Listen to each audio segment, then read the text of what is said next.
पंजाबियों किवे हो, चढ़दी कला च हो। ਪੰਜਾਬ ਦੇ ਲੋਕ ਬੜੀ ਚੰਗੀ ਤਰ੍ਹਾਂ ਜਾਣਦੇ ਨੇ ਕਿ ਜਦੋਂ ਕੋਈ ਬਿਹਾਰੀ ਪੰਜਾਬੀ ਬੋਲਣ ਦੀ ਕੋਸ਼ਿਸ਼ ਕਰਦਾ ਹੈ ਤੇ ਉਹ ਬੜਾ ਅਜੀਬ ਜਿਹਾ ਲੱਗਦਾ ਹੈ ਕਿ ਕਿਵੇਂ ਪੰਜਾਬੀ ਦੀ ਬੇਅਦਬੀ ਕਰ ਰਿਹਾ ਹੈ। ਤੇ ਦੂਜੇ ਪਾਸੇ ਅਸੀਂ ਗੱਲ ਕਰਨ ਜਾ ਰਹੇ ਹਾਂ ਉਸ ਬਿਹਾਰੀ ਪ੍ਰਾਈਮ ਮਿਨਿਸਟਰ ਦੀ ਜਿਹੜਾ ਪੰਜਾਬੀ ਬੋਲੇ ਤੇ ਇੰਜ ਲੱਗਦਾ ਕਿ ਪੰਜਾਬੀ ਦੀ ਵੀ ਤੋਹੀਨ ਕਰ ਰਿਹਾ ਹੈ। ਅੱਜ ਉਹ ਪੰਜਾਬੀ 'ਚ ਗੱਲਬਾਤ ਕਰ ਰਿਹਾ ਜਲੰਧਰ ਦੇ ਵਿੱਚ ਸਿੱਖਾਂ ਸਰਦਾਰਾਂ ਦੇ ਨਾਲ ਤੇ ਇਹਦੇ ਮਜਮੇ ਦੇ ਵਿੱਚ ਬਹੁਤ ਘੱਟ ਗਿਣਤੀ ਦੇ ਵਿੱਚ ਸਰਦਾਰ ਬੈਠੇ ਸਨ। ਜ਼ਿਆਦਾਤਰ ਜਲੰਧਰ ਦੇ ਵਿੱਚ ਰਹਿਣ ਵਾਲੇ ਹਿੰਦੂ ਬੈਠੇ ਸਨ ਜਾਂ ਦੂਸਰੀਆਂ ਜਾਤੀਆਂ ਦੇ ਲੋਕ ਸਨ। ਸਿੱਖ ਇਹਦੇ ਮਜਮੇ ਦੇ ਵਿੱਚ ਬਹੁਤ ਘੱਟ ਸਨ, ਇਹਦੇ ਜਲਸੇ ਦੇ ਵਿੱਚ ਬਹੁਤ ਘੱਟ ਸਨ। ਅੱਜ ਅਸੀਂ ਸੁਣਨੇ ਆ ਕਿ ਨਰਿੰਦਰ ਮੋਦੀ ਨੇ ਜਲੰਧਰ 'ਚ ਖੜੇ ਹੋ ਕੇ ਕੀ ਗੱਲਬਾਤ ਕੀਤੀ ਹੈ। ਪਹਿਲੇ ਵੀਡੀਓ ਦੇਖ ਲੈਂਦੇ ਆ, ਫਿਰ ਕਰਨੇ ਇਸ ਤੇ ਗੱਲਬਾਤ। पंजाबियों किवे हो, चढ़दी कला च हो। साथियों, कुछ समय पहले मैं यहां श्री गुरु रविदास जी के जन्म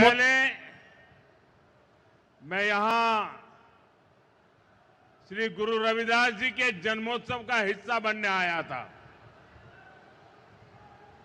और आज हमारा जालंधर विकास के उत्सव का साक्षी बन रहा है। आज सुबह मुझे जींद से देश की पहली हाइड्रोजन ट्रेन शुरू करने का अवसर मिला है। आज जींद से ही मुझे कुरुक्षेत्र में एक भव्य सिख म्यूजियम के शिलान्यास का सौभाग्य मिला है। ये म्यूजियम हमारी गुरु परंपरा को, गुरुओं के ज्ञान को भावी पीढ़ी तक पहुंचाने में बड़ी भूमिका निभाएगा। ये गुरुओं की शिक्षाओं, उनके बलिदान और सेवा की परंपरा को जीवंत रूप में प्रस्तुत करने वाला प्रेरणा केंद्र बनेगा। हरियाणा की भाजपा सरकार ने हमारी सिख विरासत को भावी पीढ़ी तक पहुंचाने के लिए ये पवित्र काम शुरू किया है।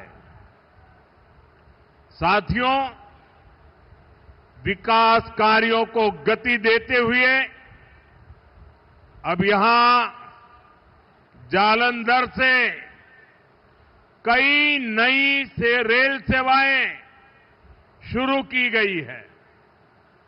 आज अमृतसर से काशी के बीच रेल सेवा भी शुरू हुई है। इससे गुरु रविदास जी के भक्तों के लिए पंजाब से काशी जाना और अधिक आसान हो जाएगा। आज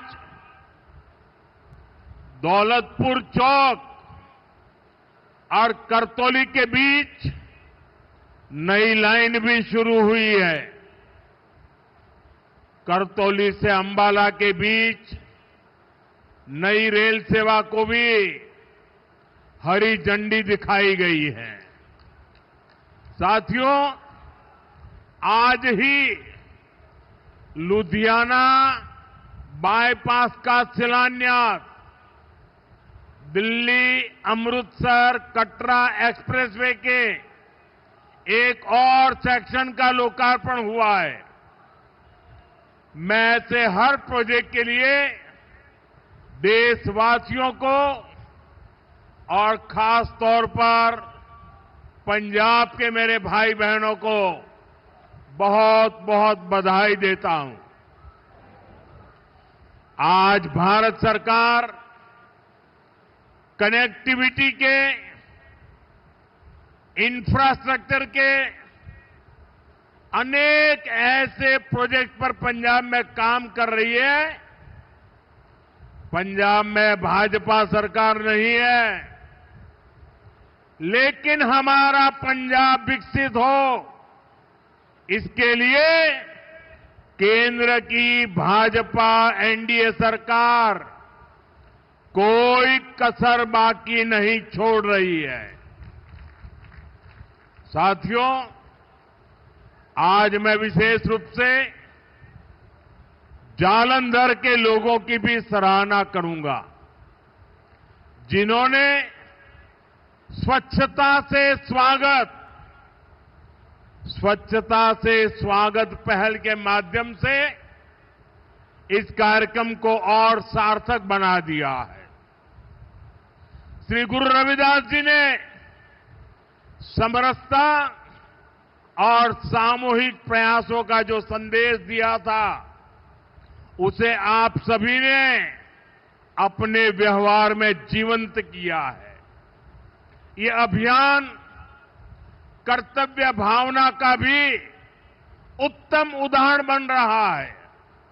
साथियों, आज के दिन मैं इस मंच से पंजाब के महान सपूत सरदार तेजासी समुंदरी जी को भी अपनी श्रद्धांजलि देता हूं। आज उनका 100वां शहादत दिवस है। उन्होंने अंग्रेजी शासन काल में सिख हितों की रक्षा के लिए अनेक आंदोलन किए। सरदार तेजा सिंह जी ने अपना पूरा जीवन मातृभूमि की सेवा में समर्पित कर दिया। आज से शुरू हो रहे उनके शहादत वर्ष से जुड़े कार्यक्रमों से हम सभी को प्रेरणा मिलेगी। साथियों, केंद्र की भाजपा सरकार की भी प्राथमिकता है भारत के हर नागरिक की सेवा, भारत के हर नागरिक का जीवन आसान बनाना और उसे आगे बढ़ने के लिए नए नए अवसर उपलब्ध कराना। और इसलिए हम नागरिक देवो भव इस मंत्र पर चल रहे हैं। गरीब हो, मिडिल क्लास हो, ऐसे हर परिवार को बेस्ट से बेस्ट सुविधा मिले, ये हमारा प्रयास है। और नागरिक देवो भव का ये भाव हमारे काम में दिखता है। साथियों, जो भारतीय रेल है, एक गरीब परिवारों की, मिडिल क्लास परिवारों की सवारी है।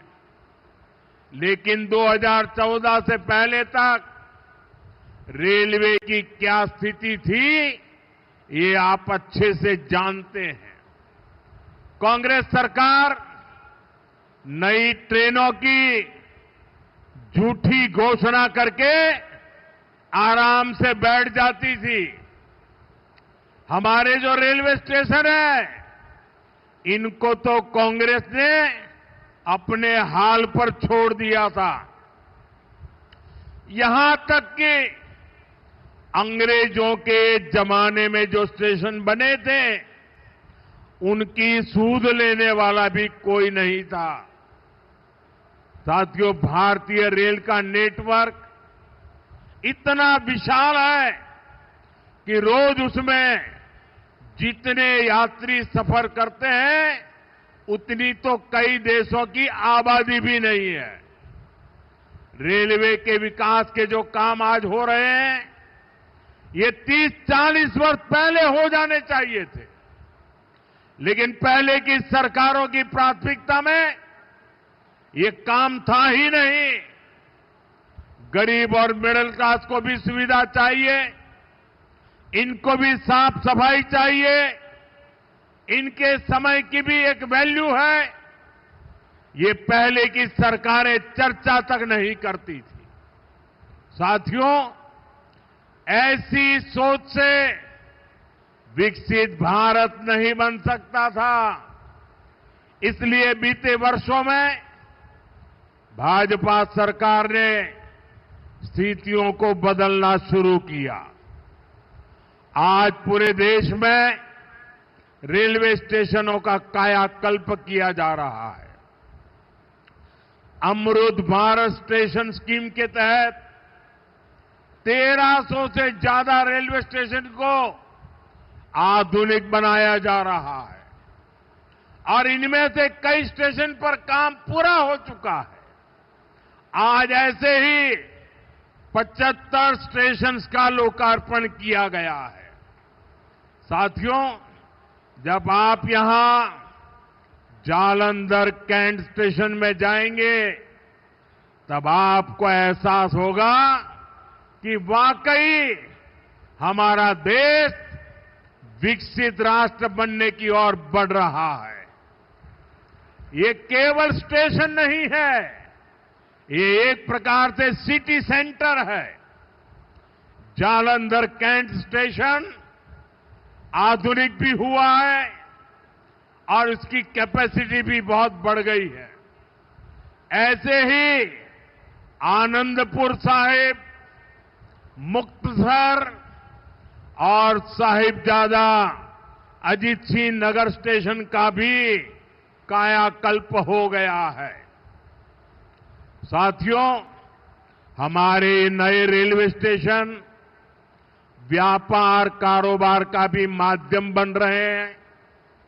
यहां जो लोकल कारीगर है, विश्वकर्मा साथी है, महिलाओं के सेल्फ हेल्प ग्रुप्स हैं, उनके उत्पाद स्टेशन पर बिक सके, ऐसी व्यवस्था बनाई गई है। और ये अमृत भारत स्टेशन हमारी विरासत, हमारी धरोहर के दर्शन भी कराते हैं। अब जैसे जालंधर है, यहां की पहचान स्पोर्ट्स से है, खेलकूद से है, तो जालंधर कैंट स्टेशन में पंजाब की खेल परंपरा और लोक संस्कृति के दर्शन होते हैं। आप आनंदपुर साहिब स्टेशन जाएंगे तो वहां तख्त श्री केसगढ़ साहब की झलक दिखाई देती है। कालका स्टेशन पर श्री काली मंदिर के दर्शन होंगे। यानी हमारे स्टेशन अब हमारी संस्कृति, सभ्यता के प्रतीक भी हो गए हैं। साथियों, हम अपने पूर्वजों से प्रेरणा लेते हुए, उनका मान बढ़ाते हुए ही एक सशक्त राष्ट्र बन सकते हैं। इसी पवित्र भाव से ही आदमपुर एयरपोर्ट का नाम श्री गुरु रविदास जी महाराज जी एयरपोर्ट किया गया है और चंडीगढ़ इंटरनेशनल एयरपोर्ट पर अब शहीद भगत सिंह इंटरनेशनल एयरपोर्ट के नाम से जाना जाता है। और ये काम भाजपा सरकार ने किया है और हमें इस पर गर्व है। साथियों, ये धरती शेरे पंजाब महाराजा रणजीत सिंह की धरती है। महाराजा रणजीत सिंह के शासन में खुशहाली भी थी, सुरक्षा की गारंटी भी थी और समाज में सद्भाव भी था। लेकिन पंजाब में आज क्या हो रहा है, ये किसी से छिपा नहीं है। यहां विज्ञापनों के दम पर विश्वासघात की तस्वीर छिपाई जा रही है। आज पंजाब में कानून व्यवस्था बेहाल है। कब कहां गैंगवॉर हो जाए, किस दिशा से गोलियां चलने लगे कोई कह नहीं सकता। यहां व्यापार कारोबार करना मुश्किल हो गया है। सरेआम लोगों से फिरौती मांगी जा रही है। पुलिस थाने तक सुरक्षित नहीं है। आए दिन थानों पर अटैक होते हैं। और सबसे दुखद तो ये है कि पंजाब का भविष्य भी बर्बाद किया जा रहा है। नशे के सौदागर खुलेआम घूम रहे हैं। पंजाब के युवाओं को नशे के दलदल में धकेला जा रहा है। साथियों, आज यहां जो लोग पंजाब की सत्ता में बैठे हैं, ये लोग बहुत घमंड से देश की राजनीति बदलने का दावा करते थे, लेकिन आज इनकी सच्चाई देश देख रहा है। 2-3 दिन पहले ही दिल्ली में इनके एक नेता को अदालत ने दोषी करार दिया है। उस पर दोष दंगे कराने का है, दोष एक पुलिस के आईबी अधिकारी की हत्या का है। और इन लोगों की बेशर्मी देखिए, अदालत ने सबूतों के आधार पर फैसला दिया, लेकिन ये लोग कोर्ट के फैसले पर सवाल उठा रहे हैं। ये लोग अदालत के फैसले भी मत मजहब उसमें भी ढूंढ रहे हैं, क्योंकि इनके वोट बैंक का सवाल है। साथियों, कुछ दिन पहले ही गुजरात में इनके एक एमएलए को कोर्ट ने 7 साल की सजा सुनाई है। ये सजा सरकारी अधिकारियों पर हमले और वसूली के मामले में सुनाई गई है। वसूली, उगाही, अवैध कब्जे, ये सब इनकी राजनीति का ट्रेडमार्क बन चुके हैं। ऐसे ही अनेक मामलों में कई सारे लोग तो अभी जमानत पर बाहर चल रहे हैं। यहां पंजाब में ही देखिए, जिसको स्वास्थ्य मंत्री बनाया उसको घूसखोरी के चलते बर्खास्त करना पड़ा। एक मंत्री पर मनी लॉन्ड्रिंग जैसे गंभीर आरोप है। इनके एमएलए घूस लेते हुए रंगे हाथ पकड़े जा रहे हैं। ऐसे गिनते जाएंगे तो इनकी सरकार और इनकी पार्टी में कम ही लोग मिलेंगे जिन पर कोई दाग न हो।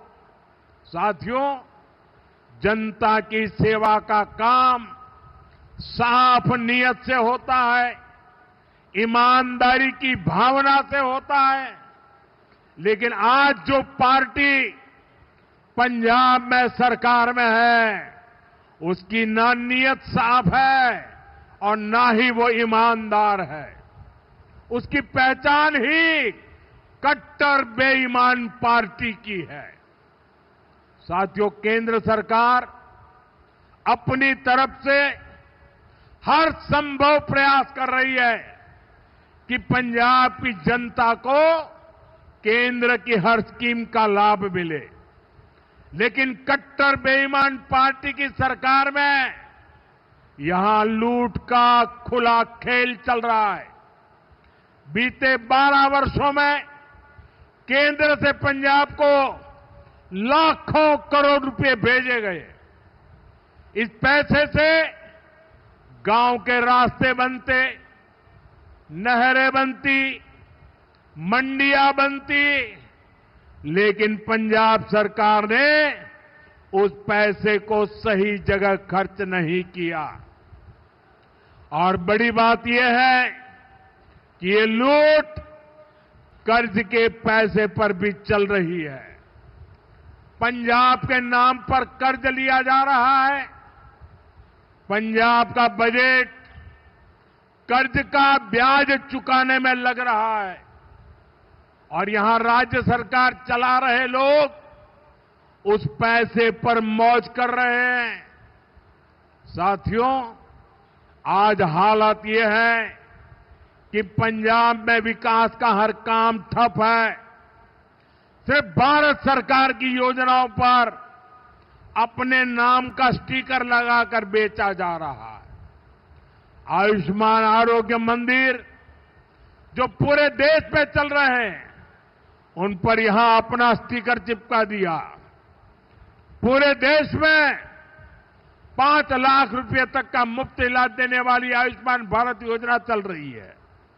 यहां उसके साथ भी खेल खेले जा रहे हैं। साथियों, पंजाब का सामर्थ्य अद्भुत है।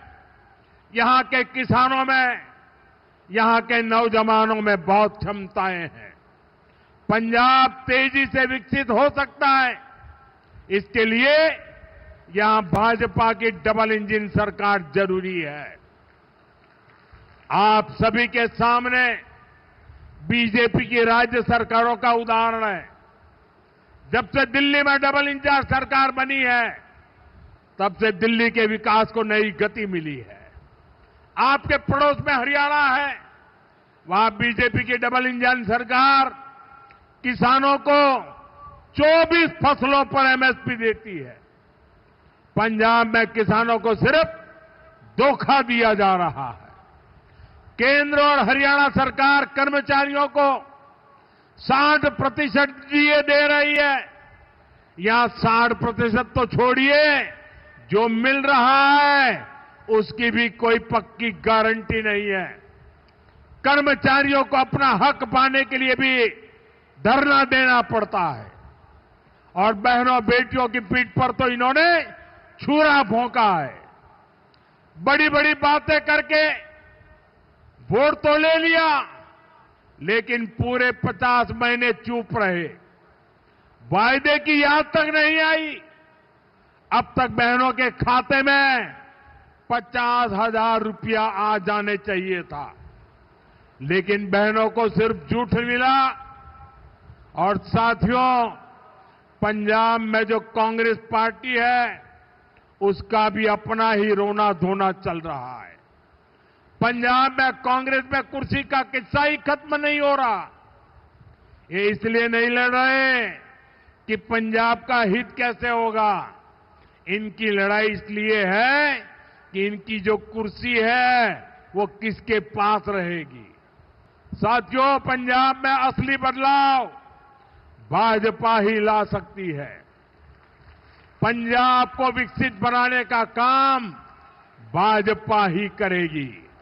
पंजाब को आत्मनिर्भर बनाने का काम भाजपा ही करेगी।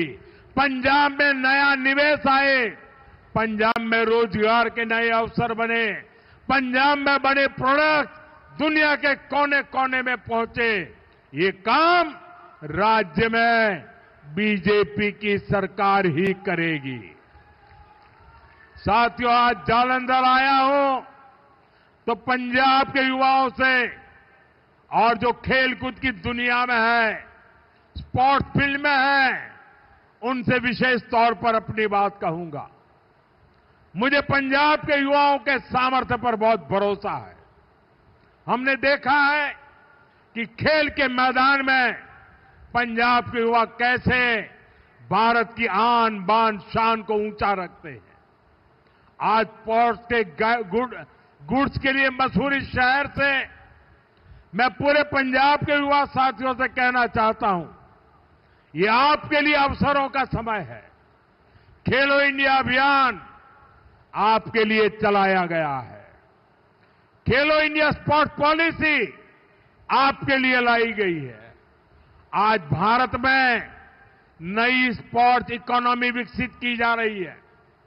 इस नई इकोनॉमी के केंद्र में जालंधर का स्पोर्ट्स मैन्युफैक्चरिंग इकोसिस्टम है। ਤੇ ਐਸੀ ਜੀ ਅੱਜ ਦੀ ਵੀਡੀਓ ਤੁਸੀਂ ਦੇਖਿਆ ਕਿ ਬਹੁਤ ਹੀ ਅਜੀਬ ਲੱਗਦਾ ਹੈ ਜਦੋਂ ਕੋਈ ਬਿਹਾਰੀ ਜਿਹਾ ਪੰਜਾਬੀ ਬੋਲਦਾ ਹੈ। ਤੇ ਤੁਸੀਂ ਦੇਖਿਆ ਕਿ ਨਰਿੰਦਰ ਮੋਦੀ ਗੁਜਰਾਤੀ ਏ ਤੇ ਜਦੋਂ ਪੰਜਾਬੀ ਬੋਲਦਾ ਬੜਾ ਅਜੀਬ ਜਿਹਾ ਲੱਗਦਾ ਹੈ। ਤੇ ਨਾਲ ਹੀ ਨਾਲ ਸਿੱਖਾਂ ਨੂੰ ਹਮੇਸ਼ਾ ਧੋਖਾ ਦਿੱਤਾ ਇਸ ਇਨਸਾਨ ਨੇ। ਇਹਨੇ ਪਗੜੀ ਪਾ ਕੇ ਸਿੱਖਾਂ ਨੂੰ ਧੋਖਾ ਦਿੱਤਾ। ਅੱਜ ਦੇਖੋ ਪੰਜਾਬ ਦੇ ਹਾਲਾਤ ਕਿਵੇਂ ਦੇ ਨੇ। ਇਹ ਪੰਜਾਬ ਦੇ ਲੋਕਾਂ ਦਾ ਕਸੂਰ ਨਹੀਂ ਹੈ, ਇਹ ਦਿੱਲੀ ਬੈਠੀ ਸਰਕਾਰ ਦਾ ਕਸੂਰ ਹੈ। ਇੰਨੀ ਦੇਰ ਤੱਕ ਕਿਸਾਨ ਧਰਨਾ ਲਾ ਕੇ ਬੈਠੇ ਰਹੇ, ਕਿੰਦੀ ਵਜ੍ਹਾ ਤੋਂ? ਦਿੱਲੀ ਸਰਕਾਰ ਦੀ ਵਜ੍ਹਾ ਤੋਂ। ਪੰਜਾਬ ਦੇ ਲੋਕ ਦਿੱਲੀ ਨਹੀਂ ਜਾ ਸਕਦੇ, ਪੰਜਾਬ ਦੇ ਕਿਸਾਨ ਦਿੱਲੀ ਨਹੀਂ ਜਾ ਸਕਦੇ।